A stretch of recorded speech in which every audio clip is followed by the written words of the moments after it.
গত ২ বছরে তার যে উত্থান এবং গত ৭০ বছরের তাদের যে মেহনত, এটি ২০২৬ সনে এসে রীতিমতো মুখ থুবড়ে পড়েছে। জামাতের যেকোনো ব্যক্তি, সেটা নারী হোক বা পুরুষ হোক, সেটা জামাতের সভাপতি ডাক্তার শফিকুর রহমান হোক কিংবা তাদের কোনো নারী সদস্য, সংসদ সদস্য হন, কোনো কথা বললেই সেটা নিয়ে ট্রল হচ্ছে। তাদের পোশাক নিয়ে ট্রল হচ্ছে, আশাক নিয়ে ট্রল হচ্ছে এবং এটা সার্বজনীন। একটা সময় মানুষজন তাদেরকে ঘৃণা করতেন একটা অংশ। আরেকটি অংশ তাদের ব্যাপারে সহানুভূতিশীল ছিলেন। না, লোকগুলো ভালো, নিরপরাধ। সে ৭১ সালে কি করেছেন না করেছেন, এগুলো নিয়ে আওয়ামী লীগ বারবার শুধু নাড়াচাড়া করে, এই জিনিসগুলো ঠিক না।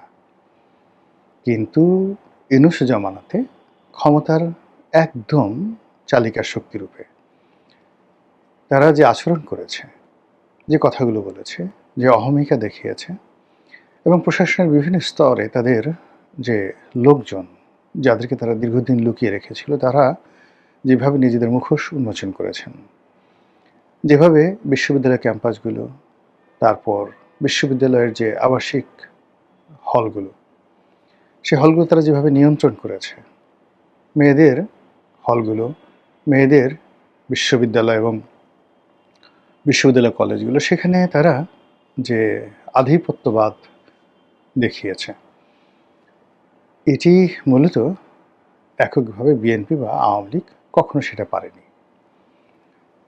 তো সেই জায়গাতে এখন অনেকটা রিভার্স পরিস্থিতি দেখা দিয়েছে।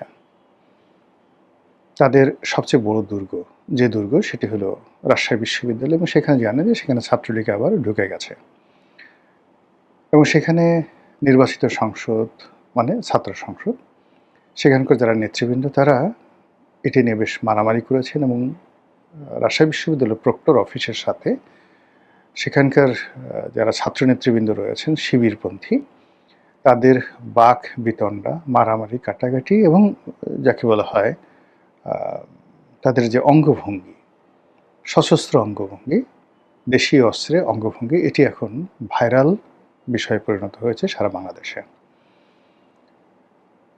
এর বাইরে জামাতের কিছু মহিলা কর্মী রয়েছেন। প্রথম দিকে দেখা গেল যে তাদের প্রজ্ঞা, মেধা, কথা বলার ধরন, জ্ঞান গরিমা, এগুলো নিয়ে অনেকে ইতিবাচক চিন্তা চেতনা করতেন। কিন্তু সাম্প্রতিক সময় দেখা যাচ্ছে যে এমন সব কথাবার্তা হচ্ছে, এমন সব ফটো কার্ড বের হচ্ছে, মানে যেগুলো আসলে খুব অসম্মানজনক। এবং জামাতের যারা নেত্রী রয়েছেন, নারী কর্মী রয়েছেন, তাদের জন্য আসলে এই মুহূর্তে শো অফ হওয়া, পাবলিক এর সঙ্গে কমিউনিকেশন করা বা দাওয়াতি কর্মকাণ্ড পরিচালনা করা, যেটা আগে তারা করতে পারতেন, এটি এখন আসলে সম্ভব হচ্ছে না। বিএনপির ক্ষেত্রে একই অবস্থা। বিএনপির এক নেতার সঙ্গে সেদিন কথা হলো, সংসদ সদস্য হয়েছেন। তো আমি জিজ্ঞাসা করলাম কেমন যাচ্ছে। তো সে বলল যে এখন আসলে যখন বিরোধী দলে ছিলাম তখন রাজনীতি করার যে আনন্দ ছিল, যে গ্রহণযোগ্যতা ছিল, পাবলিকের যে সহানুভূতি ছিল, সেটা নেই। না থাকার কারণে ওই সময়টা মিস করছি। আর বর্তমান সময় নিয়ে খুব আতঙ্কিত অনুভব করছি। এই যদি হয় বিএনপির অবস্থা, তাহলে জামাতের অবস্থা আরও কত খারাপ সেটা বোঝার চেষ্টা করুন। এরপরে যে ঘটনা, সেটা হলো জামাতের বেশ কয়েকজন সংসদ সদস্য, তাদের নারী কেলেঙ্কারি, এরপরে কয়েকজন সংসদ সদস্যর পারিবারিক ছেলে মেয়েদের ঔদ্ধত্যপূর্ণ আচরণ, অশালীন এবং অসভ্য জীবনযাপন, এগুলো ভাইরাল হচ্ছে সারা বাংলাদেশে। তারপর জামাতের যে যারা বক্তা রয়েছেন, তাদের বেশ কিছু বক্তব্য, কর্মকাণ্ড ইদানিংকালে এতটা, যাকে বলা হয়, মানুষের বৃতৃষ্ণার কারণ হয়ে দেখা দিয়েছে যে মানুষ যখন জান্নাতের টিকিটের কথা বলা হয়, সঙ্গে সঙ্গে, অর্থাৎ শেখ কামালের ব্যাংক ডাকাতি বা বাকশাল বা ৭৪-এর দুর্ভিক্ষ যেভাবে আওয়ামী লীগকে বিপর্যস্ত করছে, এখন পর্যন্ত বা যেভাবে খাম্বা, হাওয়া ভবন এই শব্দগুলো যেভাবে বিএনপিকে ভীষণ রকম যাকে বলে একটা নেতিবাচক অবস্থায় ফেলে দিয়েছে। জনাব তারেক রহমান সাহেব প্রাণান্ত চেষ্টা করছেন তার সেই খাম্বা উপাধি থেকে বের হয়ে আসার জন্য। নানা রকম মাধ্যম থেকে খাম্বা আসলে কারা, ওই সময় ব্যবসা কারা করেছে ইত্যাদি ইত্যাদি প্রচণ্ড যাকে বলা হয় শক্তিমত্তা নিয়ে প্রচার করার চেষ্টা করছেন তিনি নির্দোষ এবং তিনি যে আসলে একজন ভদ্রলোকের সন্তান, হ্যাভিং এ ব্লু ব্লাড, বংশগতভাবে তিনি, তার মা, তার বাবা ভদ্র, কম কথা বলেন, মার্জিত, এই বিষয়গুলো এস্টাবলিশড করার জন্য একের পর এক ম্যাটিকুলাস ডিজাইন নিয়ে তার যে PR team, public relation team দিন রাত কাজ করে যাচ্ছেন। প্রতিদিনই একটা না একটা ঘটনা ঘটছে বা ঘটানো হচ্ছে, আমরা বলতে পারি না। যেমন দেখা গেল প্রধানমন্ত্রীর গাড়ির সামনে একজন লোক পড়ে গেল, একটা মহিলার সামনে চলে এলো, উনি গাড়ি থেকে নামলেন, তার সঙ্গে কথা বললেন, মিডিয়াতে খবর। প্রধানমন্ত্রী নতুন করে অনুষ্ঠানে গেলেন, মেয়েরা সেখানে দৌড় দিল, একটা মেয়ে সেই দৌড়ের মধ্য থেকে এসে প্রধানমন্ত্রীর সামনে এসে দাঁড়িয়ে গেল। এটি কি সাজানো? ওই মেয়েটা এত কিছুর মধ্যে সে আলাদা, সে কি করে সাহস পেল? এরকম ঘটনা তো কখনো অতীতে ঘটেনি, এমনকি তার বাবার জীবনে এরকম ঘটনা ঘটেনি। এটাগুলি কি নাটক না বাস্তব, নাকি ওই মেয়েটা আসলেই? এরকম অনেক কিছু ঘটছে, কিন্তু বিএনপির পক্ষে যেভাবে প্রচারণা চালানো হচ্ছে, তিনি মেয়েটাকে দেখে দাঁড়িয়ে গেলেন, মাথায় হাত বুলালেন। মেয়েটা ঠিক অনেকটা দৃঢ়তা নিয়ে, একেবারে কিশোরী মেয়ে, পিছনে হাত বেঁধে পিএমের সামনে সিনা উঁচু করে দাঁড়িয়েলেন। যেহেতু প্রধানমন্ত্রী দাঁড়িয়েছেন মেয়েটার জন্য, তার সাঙ্গপাঙ্গ যারা আছেন, আমির উমরা, তারা সবাই দাঁড়ালেন এবং সবাই বললেন যে দেখো দেখো দেখো ভদ্রতা কাকে বলে। এই ভদ্রতা শুধুমাত্র জিয়া পরিবারের সঙ্গেই সম্ভব। কিন্তু এই কাজগুলো করে তাকে মহামানব বানানোর চেষ্টা করা হচ্ছে প্রতিদিন। এরকম আমি অসংখ্য ঘটনা এভরিডে ঘটছে, কিন্তু কোনো অবস্থাতেই ইমেজের ক্ষেত্রে তিনি এখনো পর্যন্ত মানুষের সম্মান মর্যাদার যে জায়গাটি, সেই জায়গাটি অর্জন করতে পারেননি। তার সঙ্গে যখন ভদ্রলোকের দেখা সাক্ষাৎ হচ্ছে, তার সঙ্গে যখন শিক্ষিত লোকের দেখা সাক্ষাৎ হচ্ছে, ক্ষমতাধর লোকদের দেখা সাক্ষাৎ হচ্ছে, সেখানে আপনি তাদের বডি ল্যাঙ্গুয়েজ দেখলেই বুঝবেন যে প্রধানমন্ত্রীকে তারা কতটুকু সম্মান করেন বা সমীহ করেন। আমি মেনশন করলাম না কোনো কিছু, আপনারা শুধু দেখে নেন।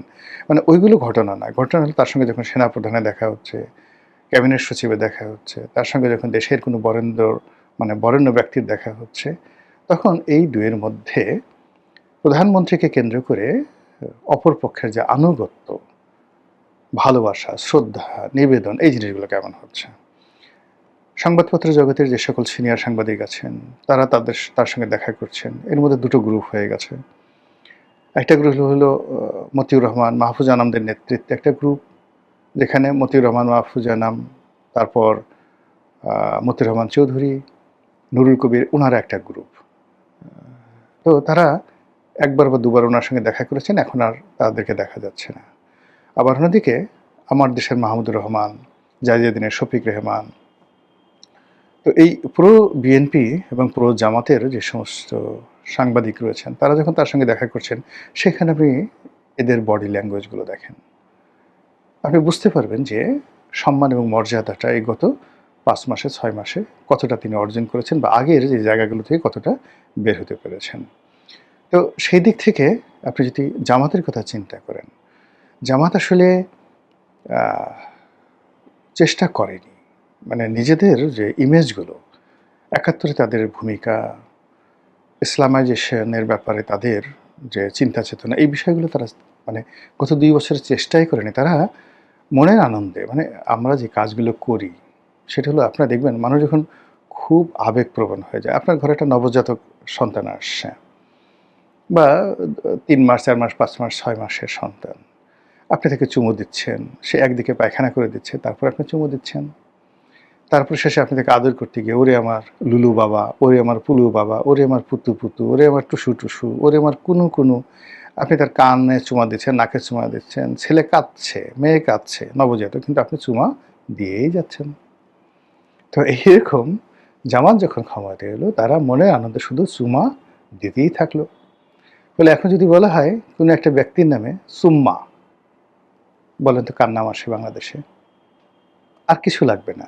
কিয়ামত পর্যন্ত আপনি এই নাম আর রাখতে পারবেন না। কিংবা সাতক্ষীরার যে এমপি ১৭ বছর মেয়ের সাথে সে যেভাবে হোটেলে তিনি ধরা খেয়েছেন,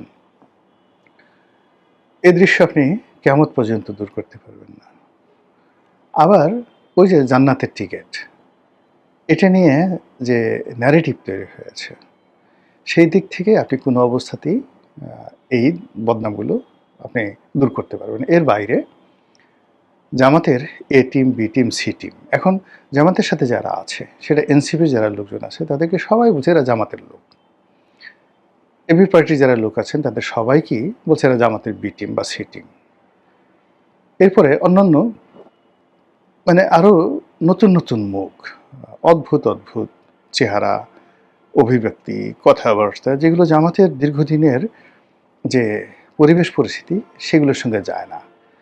এখন জামাত বলতেই তাদের মধ্যে মানে রুহানি আমির হিসেবে বা রুহানি প্রধান হিসেবে পিনাকি ভট্টাচার্যের নাম চলে আসে।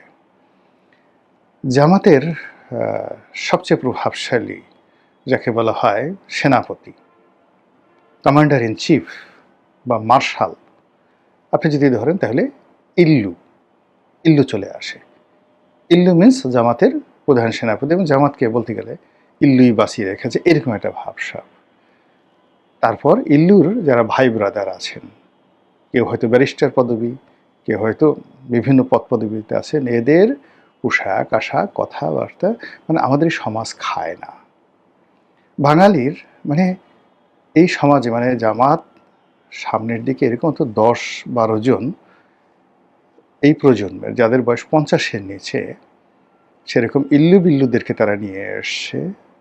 এদেরকে আমাদের সমাজের যারা খেটে খাওয়া মানুষ, রিক্সাওয়ালা, মুটে, মজুর, নাপিত, ধোপা, মেথর, আপনি যদি এদের সাথেও মানে এদেরকে বসিয়ে দেন, ওই লোকগুলো মুখ ফিরিয়ে চলে যাবে যে এদের সাথে বসা যায় না, এদের সাথে কথা বলা যায় না, এরা বেয়াদব, এরা অপদার্থ, এরা চরিত্রহীন, এরকম একটা ন্যারেটিভ তৈরি হয়ে গেছে।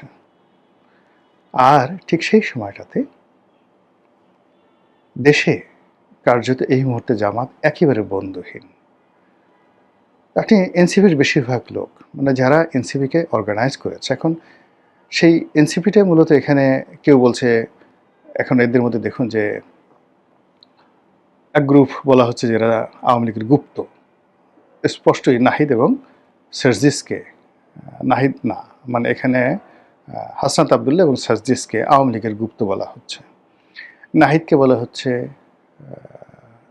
শিবিরের গুপ্ত, মাহফুজকে বলা হচ্ছে হিজবুত তাহরিরের লোক। তো এইভাবে এনসিপি এটা মাল্টি যাকে বলা হয় শঙ্কর প্রজাতির একটা দলে পরিণত হয়েছে, এবং সেই দলটিকে যখন জামাত ওন করেছে, জামাতের আসলে ক্ষতি হয়েছে, আবার এনসিপিরও কিন্তু ক্ষতি হয়েছে। ফলে এটা আগামীতে তাদের জন্য একটা আযাব এবং গজবের কারণ হয়ে দেখা দেবে দুটো দলের জন্য। আবার এই নির্বাচনে জামাত থেকে বের হয়ে এসে এই যে এবি পার্টি যখন গঠিত হলো, প্রথম দিকে তাদের একটা স্বতন্ত্র বৈশিষ্ট্য ছিল, কিন্তু গত নির্বাচনে জামাতের সাথে ঐক্যবদ্ধ হওয়ার ফলে জামাতের যে উপকার হয়েছে বা এবি পার্টির উপকার হয়েছে কেউ বলতে পারবে না, নো ওয়ান। কিন্তু এই দুটো সংগঠনে কিন্তু ১২টা বেজে গেছে। জামাত এনসিপিকে মানে এবি পার্টিকে বিশ্বাস করে না, এবি পার্টিও জামাতকে বিশ্বাস করে না। এখন আর টোটাল যে জামাতকে কেন্দ্র করে যে ১০টা না ১১টা দল আছে, তাদের সঙ্গে আর যা হোক বিএনপি জোটের কোনো সম্পর্ক নেই। অন্যদিকে জামাতের যে সকল বন্ধু ছিল দেশের বাইরে, পাকিস্তান, চীন, তুরস্ক, সৌদি আরব, এই দেশগুলোর সাথেও তাদের সম্পর্কটা আগের মতো নেই। সব মিলিয়ে এই যে সময়টা যাচ্ছে ২০২৬ সনের জুলাই মাসের শেষ সপ্তাহ, আগস্ট মাস ভয়াবহ, ভয়ালো, শোকার্ত আগস্ট মাস সামনে, তারপরে সেপ্টেম্বর। কেমন হবে জামাতের রাজনীতি? জামাত কীভাবে সাস্টেন করবে, কীভাবে ঘুরে দাঁড়াবে?